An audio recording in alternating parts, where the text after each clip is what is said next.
আসসালামু আলাইকুম প্রিয় দর্শক, পাকিস্তান যে এখনো পর্যন্ত বাংলাদেশের প্রতি ভয়ঙ্কর প্রতিশোধ পরায়ণ হয়ে আছে, মুক্তিযুদ্ধের ৫৪ বছর পর এসেও পাকিস্তান যে এখনও তাদের পরাজয়টি সহজভাবে মেনে নিতে পারেনি এবং যে কোনো সুযোগে বাংলাদেশের মানচিত্র, বাংলাদেশের ভূখণ্ডের উপরে ছোবল হানতে পারে, তার প্রমাণ আমরা পেতে পারি দেশটির খোদ প্রধানমন্ত্রী শেহবাজ শরীফের বক্তব্যে।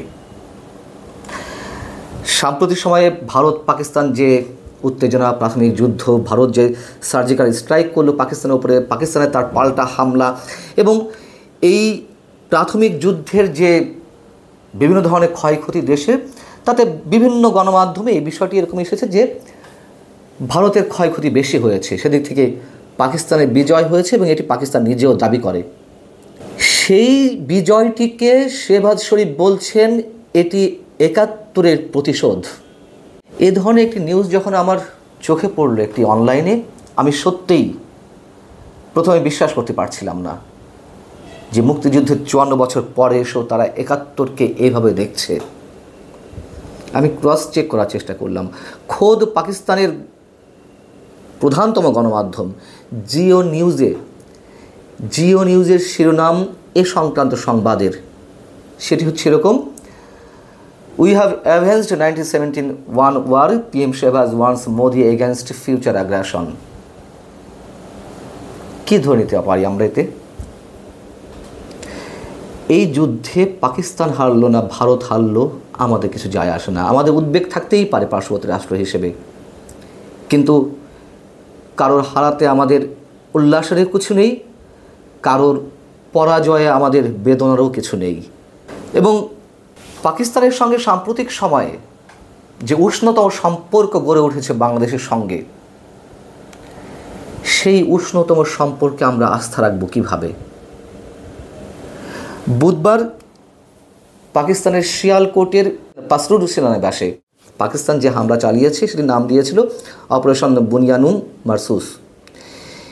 এই অপারেশনে অংশ নেওয়া সেনাদের সঙ্গে তিনি সাক্ষাৎ করতে যান এবং সেখানে তিনি বলেন এই অভিযান পাকিস্তানের জন্য একটি ঐতিহাসিক মুহূর্ত।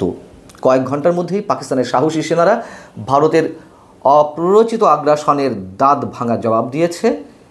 এর মধ্য দিয়েই ১৯৭১ সালে যুদ্ধের প্রতিশোধ নেওয়া হয়েছে। যেহেতু আমাদের মুক্তিযুদ্ধে ভারত শেষ পর্যায়ে সহযোগিতা করেছিল এবং ভারত পাকিস্তান যতই তারা এটি নিজেদের মধ্যকার যুদ্ধ হিসেবে বর্ণনা করুক না কেন, এটা তো বাংলাদেশের মুক্তিযুদ্ধ এবং আমাদের মুক্তিযোদ্ধারা, আমাদের গেরিলা যোদ্ধারা ৯ মাস, প্রায় ৮.৫ মাস যুদ্ধ করে পাকিস্তানের সেনাদের মনোবল তো ভেঙে দিয়েছিলেন, চারদিক থেকে ঘিরে ধরেছিলেন এবং শেষ মুহূর্তে ভারত সহযোগিতা করতে এসেছিল, একেবারে শেষ মুহূর্তে ৩রা ডিসেম্বর ৭১-এর। তারা সেটি যেভাবেই দেখুক না কেন, পাকিস্তান বাংলাদেশকে হারিয়েছে, পুরো পাকিস্তানকে হারিয়েছে, এটি তাদের আজীবনের খেদ। শেহবাজ শরীফ কি বলছেন? ইতিহাস চিরকাল মনে রাখবে কীভাবে পাকিস্তানের রক্ষীরা ভারতের আগ্রাসন ঠেকিয়ে দিয়েছিল মাত্র কয়েক ঘন্টার মধ্যে। এটি তাদের মধ্যকার সাম্প্রতিক যুদ্ধের কথা বলছে, কিন্তু পরবর্তীতে তিনি কী বলছেন? তিনি বলছেন যে বিশ্ব জানে ১৯৭১ সালে কারা মুক্তিবাহিনীকে প্রশিক্ষণ দিয়েছিল। এখন তারাই বেলুচ লিবারেশন আর্মি ও তেহরিকে তালিবান পাকিস্তানের মতো গোষ্ঠীগুলোর পেছনে রয়েছে। বেলুচিস্তানের বিদ্রোহী গোষ্ঠী ও স্বাধীনতা দ্বারপ্রান্তে তাদের দাবি অনুযায়ী, এবং তারা বলছে যে পাকিস্তানের উপর হামলা করা হোক, ভারত যদি পাকিস্তানের উপর হামলা করে তারা সহযোগিতা করবে, এগুলো তাদের বিষয়। আমরা এই বিষয়ে, আমি আগে বলেছি, আমাদের উদ্বেগ জানাতে পারি, আমাদের নানান মাত্রিক টেনশন থাকতে পারে, কিন্তু বাংলাদেশকে ইঙ্গিত করে কেন কথা বলবেন শেহবাজ শরীফ? সেখানে উপস্থিত ছিলেন কারা কারা? শেহবাজ শরীফ যে এই যুদ্ধে অংশ নেওয়া সেনাদের সঙ্গে দেখা করতে গেলেন, সেখানে ছিলেন দেশটির উপপ্রধানমন্ত্রী এবং পররাষ্ট্রমন্ত্রী ইসাকদার, প্রতিরক্ষামন্ত্রী খাজা আসিফ, পরিকল্পনা উন্নয়ন মন্ত্রী আহসান ইকবাল এবং তথ্যমন্ত্রী আতাউল্লাহ তারার। নামগুলো আমি উচ্চারণ করলাম এই কারণেই যে এর মধ্যে একজন ইসাকদার, দেশটির পররাষ্ট্রমন্ত্রী এবং উপপ্রধানমন্ত্রী, তিনি কদিন আগে বাংলাদেশ পাকিস্তানের যে উষ্ণতম সম্পর্ক নানানভাবে গড়ে তোলার একটা প্রাণান্তকর প্রচেষ্টা দুই রাষ্ট্রের মধ্যে, তার মাঝখানে একটি অনুষ্ঠানে তিনি বক্তব্য দিয়েছেন বাংলাদেশকে পাকিস্তানের হারানো ভাই হিসেবে পাকিস্তানের আরও একটি রাজনৈতিক দল জমিয়ে উলামায়ে পাকিস্তান, সম্ভবত তার শীর্ষ নেতা মঞ্জুর মেঙ্গাল, তার সম্পর্কে আমি আগেও বলেছি, একাধিকবার বলেছি। তিনি যে আপত্তিকর মন্তব্যটি করেছেন, বাংলাদেশ পাকিস্তানের অংশ হবে, বাংলাদেশ আবার পুরো পাকিস্তানের চেহারায় নয়, খোদ পাকিস্তানের মূল ভূখণ্ডের অংশ হবে, এইভাবে বক্তব্য দিয়েছেন। আমরা বাংলাদেশে যা ঘটছে, আমাদের নিজস্ব সংস্কৃতির উপরে যে আঘাত, নানান পর্যায়ে সাংস্কৃতিক কর্মীদের উপরে হামলা, সাংস্কৃতিক সংগঠনের উপরে হামলা, খোদ এনসিপি জাতীয় নাগরিক পার্টির মঞ্চে জাতীয় সঙ্গীত গাওয়ার প্রতিবাদ করল একটি অংশ। তারা কী সব স্লোগান দিচ্ছিলেন আপনারা জানেন। গত মঙ্গলবারও বগুড়ায় সমবেত কণ্ঠে উদীচীর যে জাতীয় সঙ্গীত পরিবেশনের আয়োজন, সেখানেও তারা বাধা দিয়েছে। উদীচীর কার্যালয় ভাঙচুর করা হয়েছে। শাহবাগে একটি সাংস্কৃতিক সামাজিক সংগঠনের উদ্যোগে জাতীয় সঙ্গীত গাওয়ার সময় তার সামনে স্লোগান দেওয়া হয়, ভারতের দালালেরা হুঁশিয়ার সাবধান, রয়ের দালালেরা হুঁশিয়ার সাবধান, ঢাকা না দিল্লি, ঢাকা ঢাকা।